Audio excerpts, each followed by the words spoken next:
Welcome to today's talk on going from burned out to balanced and having success without sacrifice.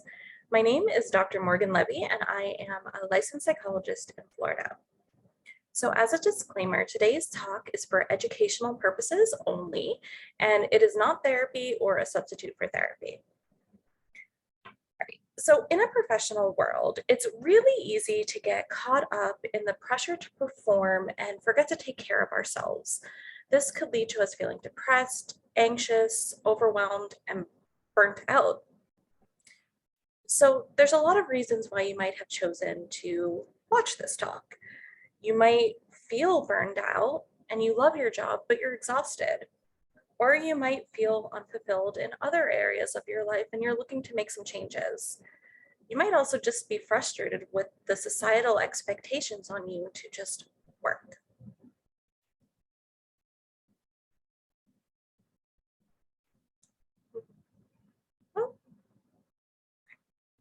So how many of these might describe you? Are you someone who always has to knock it out of the park every single time? You don't get a break. You always just have to perform really, really well. Are you somebody who's constantly striving for the A+? Like an A- isn't good. You need the A+. You need to be perfect.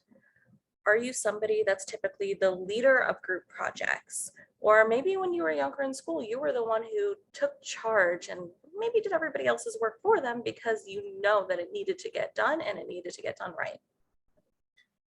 Are you the helper? Are you somebody who people in your life they go to ask for help, for advice, for thoughts? Are you the go-to person?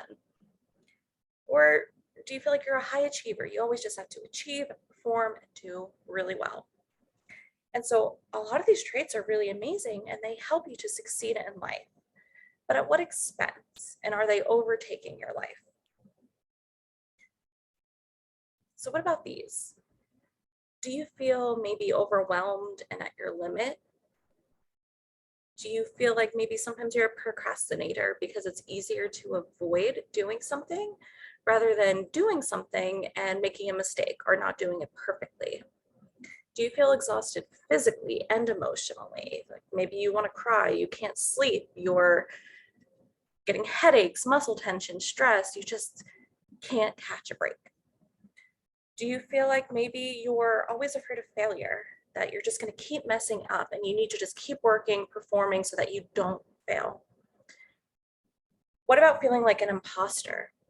Does it ever feel that maybe you only got to where you are today due to luck and you're worried that you're going to be exposed or that you're going to make a mistake and somebody's going to find out that you don't really belong where you are? So you might look really great on the outside and ambitious, but you might feel all of these ways on the inside.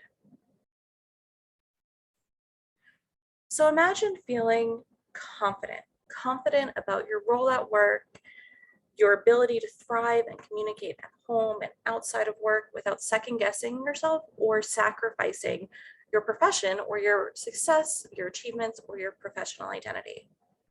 Imagine feeling energized and revitalized after taking a vacation and time off of work instead of guilty for taking time off and dreading going back to work after a vacation.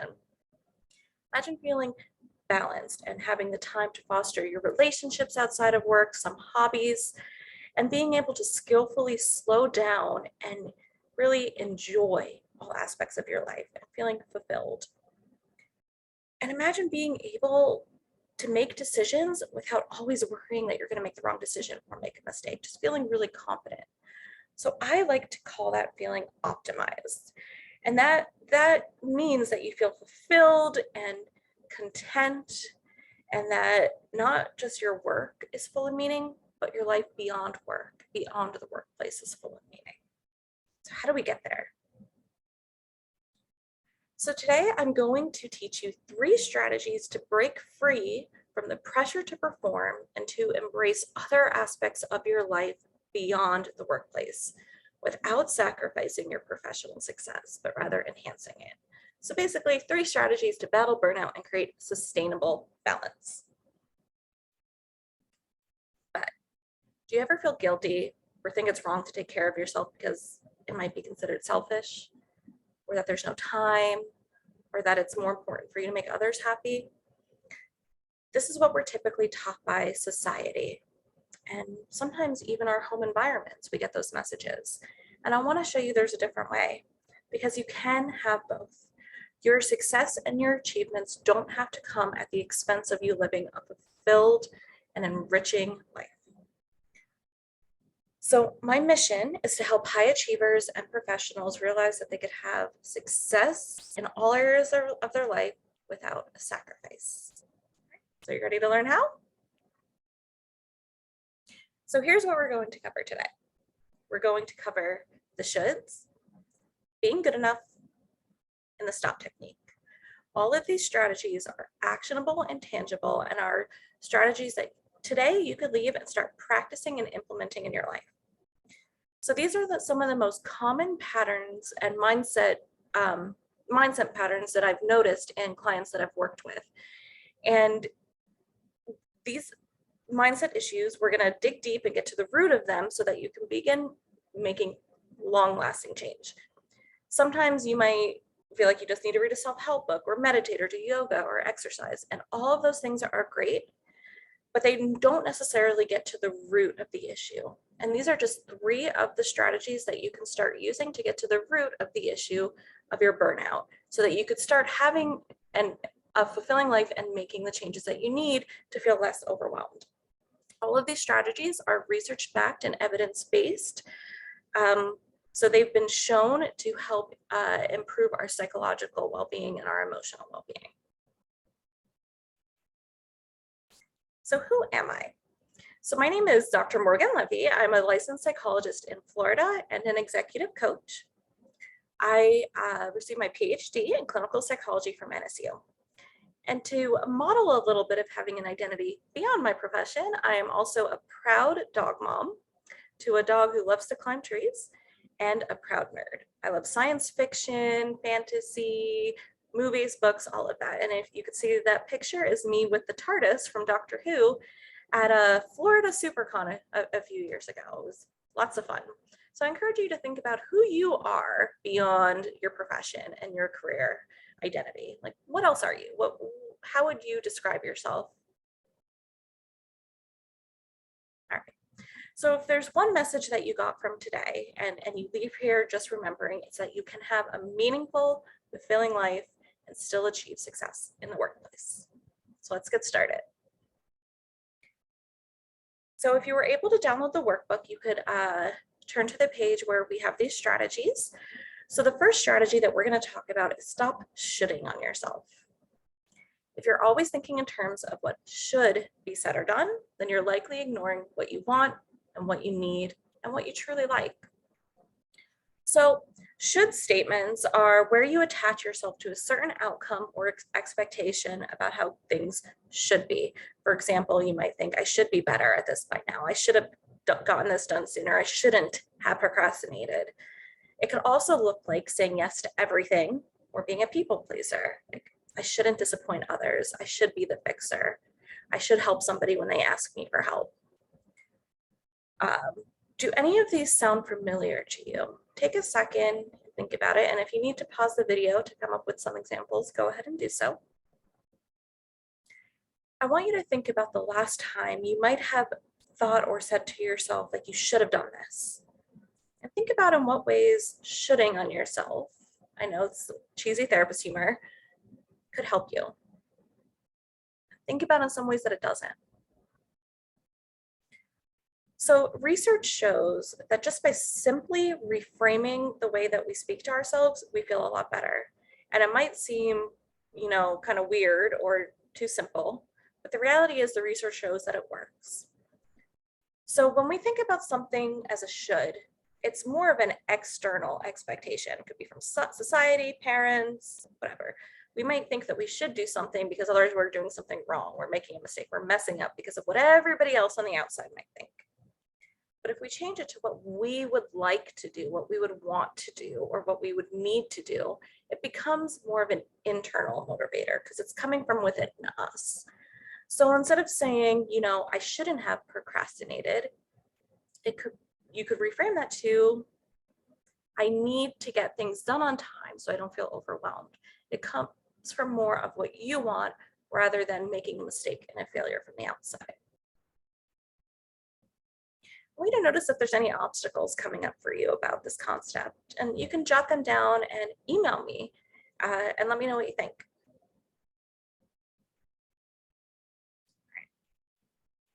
So I want you to think about one should that you can reasonably work on in the next 3 days. I want you to explore and question where this should comes from. Was it an expectation formed in childhood, a value that maybe your parents have, or a belief that they have that maybe you don't really share, it just you think you should because it was from your parents?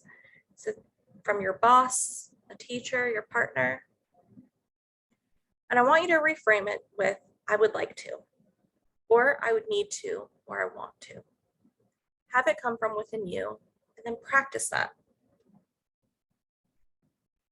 So you could go ahead and pause this video to jot this down on a piece of paper or in your workbook and think about what would be the easiest should to work on in the next few days.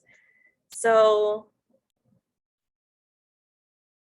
let's see, I should do laundry. I should do laundry. It's the expectation from maybe society and childhood that chores have to be done on time. And you know, that's not necessarily a belief that we want to completely get rid of, but maybe instead of I should do laundry, I would like to do laundry so I have clean clothes. It's less harsh and it comes from an internal motivator rather than an external motivator. All right. Hope this is helpful.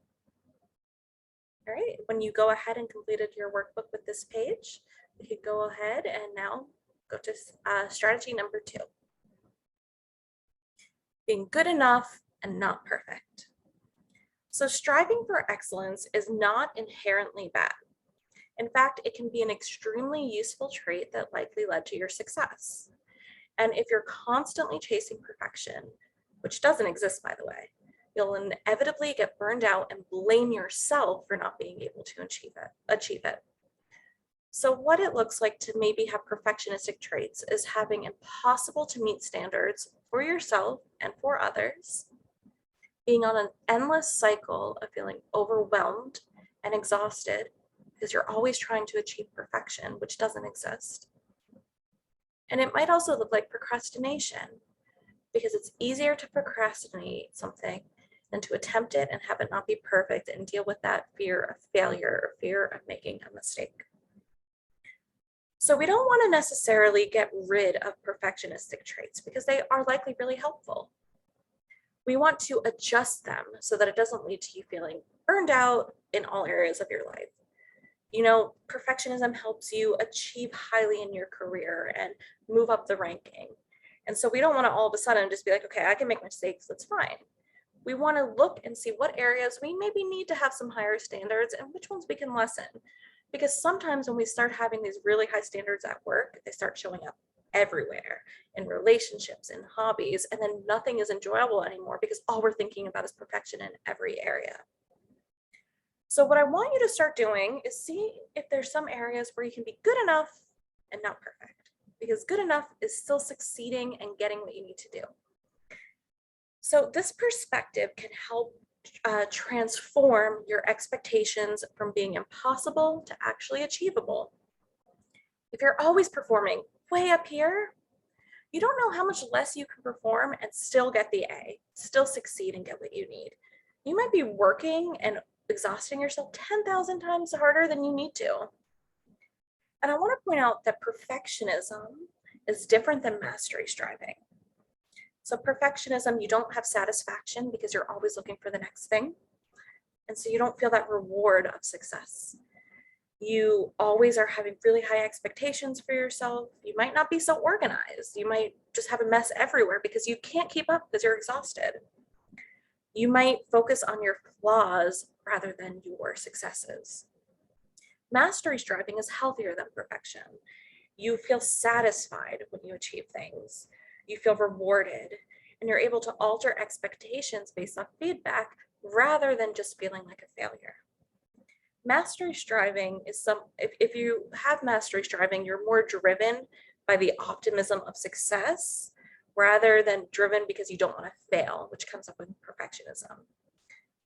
Mastery striving are a little bit more organized and less focused on flaws because you're not so overwhelmed and exhausted from trying to be perfect. Now, this concept I know can be hard for some people to embrace. So just remember, it's not about making mistakes or failing in a bunch of areas because you realize you can't be perfect. It's about recognizing at what point is it good enough that you could still succeed and achieve. And recognizing that some areas at work, you might have to have some higher standards in order to move forward. And I get that. Again, we're not trying to just get rid of these traits because they do lead to success, but fine tune them. So if you have your workbook, you go ahead and answer some of these questions. So think about one situation where you can be good enough and not perfect. Think about what it looks like to be good enough in the situation. Write down specific behaviors, what you might think to yourself, what you might say to yourself, and how you might emotionally feel. And a helpful way to think about if a situation is a situation where you could focus on good enough is think about, can I get the A- here and not the A+? In this specific situation, do I need to be perfect? Can I lower my expectations and still succeed? One example that I like to give is writing an email. So think about, writing an email and working so hard, making sure it's grammatically correct. You have all the information you need. You're respectful. You spend quite a bit of time writing it. You send it, and then you get a response a few minutes later. Sounds good. Okay. Very simple, very informal. And you think to yourself, why did I just spend so long writing this email, making sure it was perfect when it didn't need to be? So that's one example where maybe it could be good enough and not perfect. And then maybe 10 minutes could be spent writing the email rather than 45 minutes. And then that one example might show up in so many other different areas of your life, so that there's different situations where you can be good enough instead of perfect, and you can lower that exhaustion and that feeling of overwhelm and decrease the potential burnout that might come from constantly striving for perfection. Remember, we're not trying to get rid of any of these traits, just fine-tune them so that we don't reach the brink of burnout. All right, let's move on to our next technique, the stop technique. So if you're stuck in a never-ending cycle of being burned out, then it could feel like your life is stuck on autopilot. So the stop technique is a mindfulness technique. And mindfulness is the ability to focus on the present moment without ruminating on the past or worrying about the future. Sometimes when we're so successful, we're constantly on, trying to move forward and strive, that we never take a moment to appreciate the moment that we're in, or the success or our achievements, and embrace them. So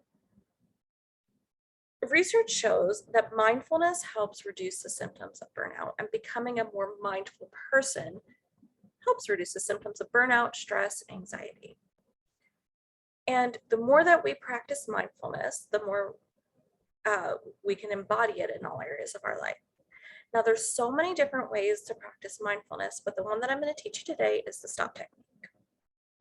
So the stop technique is a quick, easy technique that you can do anywhere and anytime, and people won't even know that you're doing it. You can do it anytime. So the stop technique can be used to check in with yourself throughout the day, to be more present with yourself. It can be used to help you with a reaction towards somebody, so that if maybe you're in an argument, or you're a parent and your child, you need to discipline your child.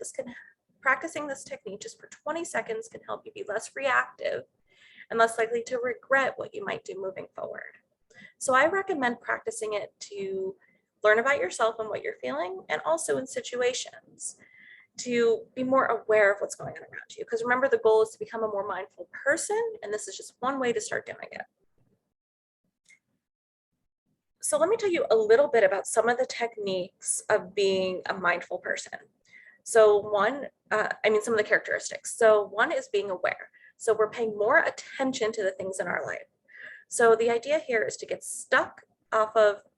get ourselves off of being stuck on autopilot and more aware. Another characteristic is having a beginner's mind. So ability to see things as fresh and new as if for the first time.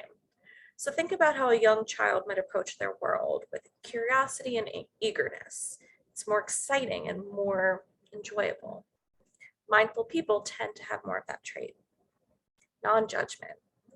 So being an unbiased observer of your own experiences and not labeling things as right or as wrong, or as good or as bad. Just acceptance, which is the next trait, which is the culmination of being aware, having a beginner's mind, and non-judgment. So through acceptance, we experience things in our life as they really are. Self-compassion. So loving yourself without self-blame or criticism.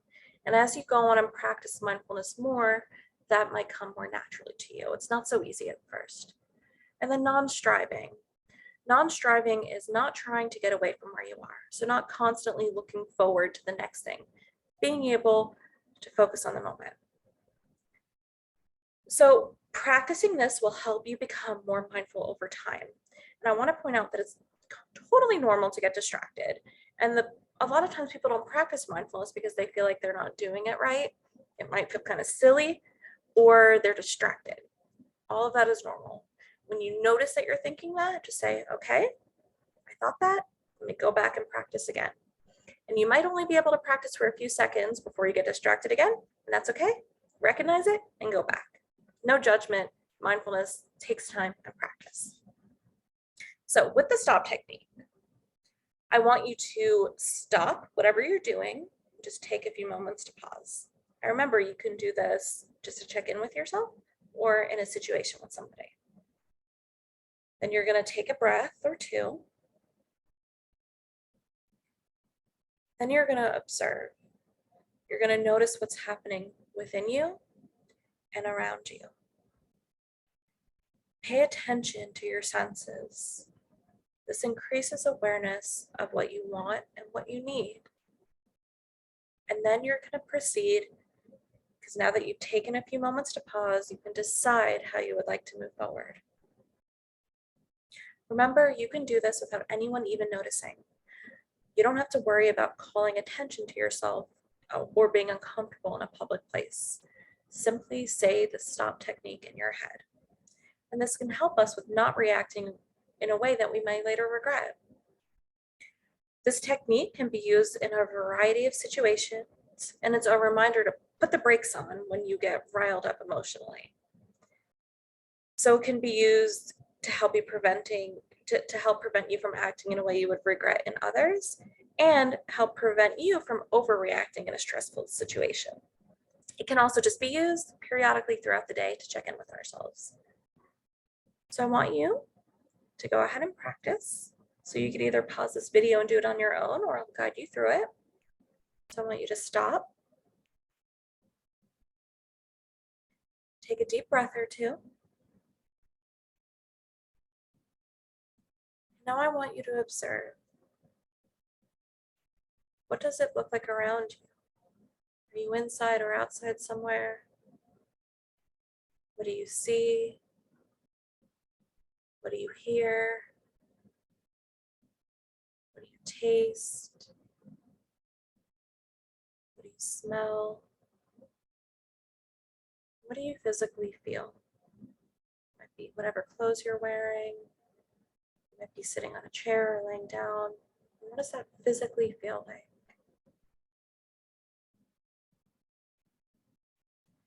And I want you to observe what you're thinking. You might be thinking this is silly, or I'm not doing it right. And that's okay. Just observe that that's what you're thinking. Observe what you're emotionally feeling. Happy, sad, anxious, overwhelmed, hopeful. Multiple emotions. Or maybe very few. Think about what you want and what you need and what you would like. Then you can proceed and move forward.